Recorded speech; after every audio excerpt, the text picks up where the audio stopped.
Hola a todos, soy Macarena Villagrán, neuróloga del Hospital Virgen Macarena, y voy a hacer una aproximación al paciente con temblor desde la consulta de atención primaria. Antes que nada, conceptualmente, el temblor se define como un movimiento involuntario, rítmico y oscilatorio que afecta a una parte del cuerpo, y este temblor puede ser fisiológico, ya que todos tenemos de forma espontánea un discreto temblor que afecta fundamentalmente a miembros o a la cabeza cuando se encuentran contra gravedad, que normalmente no es visible ni sintomático, salvo que se exacerbe en ciertas circunstancias de mayor cansancio o de mayor estrés. Y por otro lado está el temblor patológico, que es siempre pues, visible y persistente y empuja al paciente a consultarnos. Vamos a hacer una aproximación basada en dos aspectos fundamentales. El primero de ellos, la caracterización clínica del temblor y, con suerte, en segundo lugar, esto nos llevará pues, a la etiología del mismo. Con respecto al primero de los aspectos, lo primero, como siempre, es muy importante la historia clínica, la anamnesis. Vamos a centrarnos fundamentalmente en la edad de inicio de este temblor, ya que en función de la franja etaria en la que se encuentre el paciente, pues tendremos como culpables a diferentes etiologías. Prestaremos también atención a la forma en la que se ha instaurado este temblor y a la evolución posterior del mismo. También tenemos que recoger los antecedentes previos del paciente y resultarán cruciales pues, antecedentes de patología tiroidea, todos los antecedentes de patología del espectro psiquiátrico, también muy importante, como veremos en enfermedad de Parkinson, antecedentes de trastorno de conducta del sueño REM, de estreñimiento o de falta de olfato. A veces también la historia familiar nos podrá orientar respecto al temblor del paciente y, muy importante, recoger los hábitos tóxicos, tanto del alcohol, de la cantidad que se bebe y cómo afecta este al temblor, como de otro tipo de drogas que pueda consumir el paciente. Respecto al propio temblor, hablaremos de la distribución del mismo y de las condiciones que lo activan. No vamos a prestar atención a la frecuencia del temblor porque no me parece un dato práctico para la consulta. Respecto a la distribución del mismo, podremos dividir al temblor en focal cuando afecta a una única parte del cuerpo, ya sea la voz, la cabeza o una extremidad. Segmentario cuando afecta a dos partes contiguas, por ejemplo, cabeza y brazo, o ambos brazos o ambas piernas. El hemitemblor cuando se afecta a la mitad derecha o izquierda del cuerpo. Y generalizado, que es como denominamos a aquel temblor que afecta tanto a tren superior como a tren inferior. Muy importante va a ser visualizar cuáles son las condiciones que activan este temblor. Y en este sentido vamos a hablar fundamentalmente de dos subtipos, que es el temblor de reposo, aquel que aparece en una parte del cuerpo que no está activada de forma voluntaria, y para ello es muy importante explorar al paciente relajado. Y por otro lado tendremos el temblor de acción, que es aquel que afecta a una parte del cuerpo que sí está activada de forma voluntaria, y dentro del mismo diferenciaremos entre el temblor cinético, que es el que aparece durante el movimiento voluntario, el temblor postural, que aparece cuando se mantiene dicho miembro contra gravedad, y el temblor isométrico, que es aquel que aparece durante la contracción muscular, por ejemplo, un apretón de manos o la contracción del puño. Dentro del temblor cinético y del postural vemos que hay distintos subtipos y bueno, simplemente reseñar que existen temblores específicos de una tarea, pues por ejemplo en personas que escriben o en músicos pueden aparecer temblor al ejercer simplemente dicha tarea. Y por otro lado, respecto al temblor postural, sí que también reseñar que existe una entidad denominada temblor ortostático, que es aquel temblor que aparece en miembros inferiores con la bipedestación y que habitualmente el paciente no nos lo va a referir como temblor, sino quizás como inestabilidad o como incluso mareo. Y bueno, es bueno tenerlo en mente y pensar en él. Los datos de la exploración también nos van ayudar tanto de la exploración neurológica como de la exploración general. Y por ejemplo, pues en un paciente en el que nos consulta por temblor y vemos este hallazgo, que sería el anillo de Kaiser-Fleischer, especialmente si además tiene datos de afectación hepática o antecedentes psiquiátricos, nos hará pensar en una enfermedad de Wilson como causante de este temblor. O si un paciente consulta por temblor y observamos este tipo de alteración, este exoftalmos en la exploración, pensaremos en un hipertiroidismo subyacente. Respecto a la exploración neurológica, no solo tenemos que estar atentos a cualquier focalidad que haya aparecido, sino también a la coexistencia de otros trastornos del movimiento, como pueden ser pues, discinesias en las piernas, como en este caso, o la existencia de una distonía cervical. Todo ello pues, nos hará diferenciar si el temblor es aislado o va combinado a otro tipo de trastornos del movimiento. Por último, respecto a las pruebas complementarias, desde la consulta de atención primaria, pocas veces será necesario pedir una neuroimagen en caso de temblor y bueno, pues solo nos lo plantearemos en aquellos casos en los que los cuadros sean muy atípicos o se hayan instaurado de una forma rápidamente progresiva, que asocien focalidad o cualquier signo que nos alarme, pero esto no representará el grueso de los casos. Lo que sí es importante es pedir siempre un análisis sanguíneo que incluya el perfil hepatorrenal, electrolitos con calcio y magnesio, muy importante la función tiroidea. En casos seleccionados será también importante pedir tóxicos o niveles de fármacos, pues por ejemplo un paciente en tratamiento con ácido valproico que se queja de temblor, pues probablemente será debido a este y sería bueno conocer cuál es su titulación a nivel sanguíneo.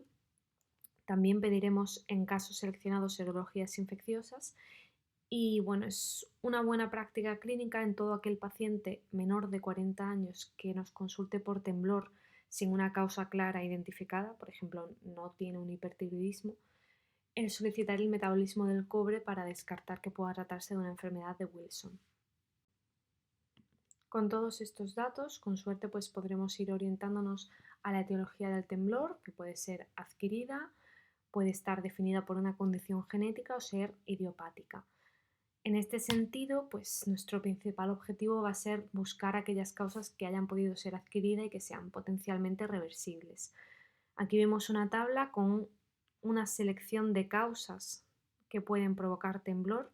Nosotros desde la consulta nos centraremos fundamentalmente en descartar temblor por trastornos metabólicos y en temblor provocado por fármacos, que como vemos hay fármacos que no son para nada inusuales, como los antidepresivos o aquellos con potencial simpático mimético que pueden provocar temblor, y aquí entrarían pues, los broncodilatadores que son ampliamente utilizados, y también muchísima atención a los fármacos neurolépticos y a antieméticos y procinéticos que no solo pueden provocar temblor, sino que pueden generar un cuadro parkinsoniano florido.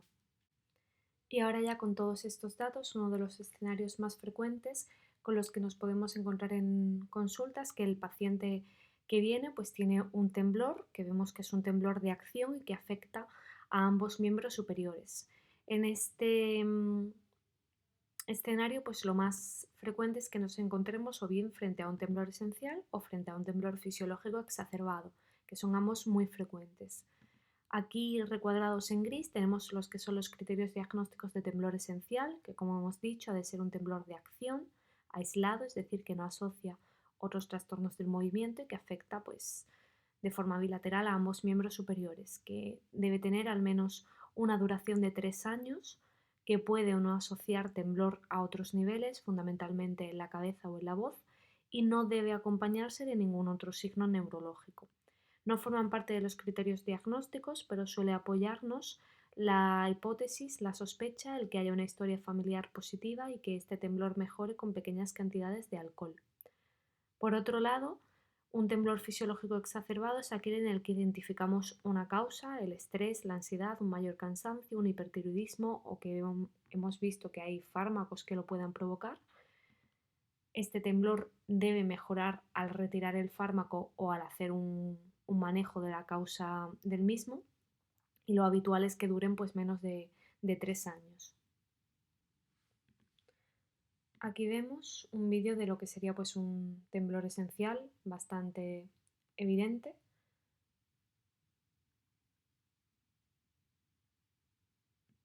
Aquí hay otro ejemplo un poquito más sutil, también es un temblor de acción que lo evidenciamos fundamentalmente al hacer la espiral y que además pues pone de manifiesto ese componente rítmico, ¿no?, del temblor, porque como veis esas vibraciones se provocan casi siempre en torno al mismo eje. Aquí vemos otro ejemplo también de un temblor muy sutil que afecta a miembro superior derecho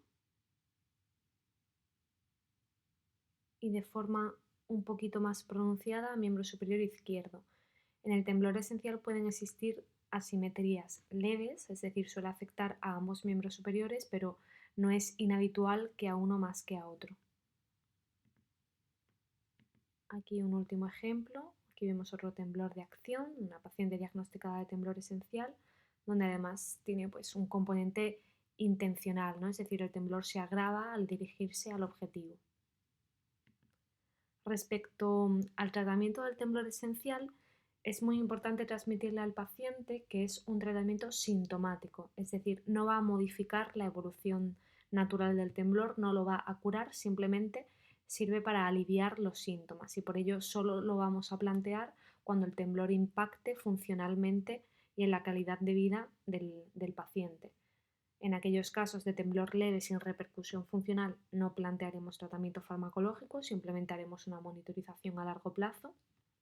En aquellos casos en los que el temblor genere impacto, pero solo en circunstancias muy determinadas, en los que hay una exacerbación del mismo pues por un mayor estrés, podemos plantear una terapia intermitente, siendo de primera elección el propranolol, tomando 10 o 20 miligramos antes del evento estresante, y como segunda opción las benzodiazepinas. Y nos plantearemos una terapia continua en aquellos casos pues, en los que el temblor tiene una repercusión funcional en su día a día y utilizaremos como fármacos de primera línea el propranolol o la primidona y reservaremos neuromoduladores como la gabapentina y el topiramato para ineficacia de esta primera línea. Si no hay respuesta a estos fármacos, desde la consulta de neurología podemos plantear ya terapias algo más invasivas, como por ejemplo las infiltraciones de toxina botulínica. Otro posible escenario es que el paciente que nos consulta por temblor constatemos en consulta que lo que tiene es un temblor de reposo. Y aquí nos debemos hacer la pregunta de si podemos estar frente a una enfermedad de Parkinson o un parkinsonismo.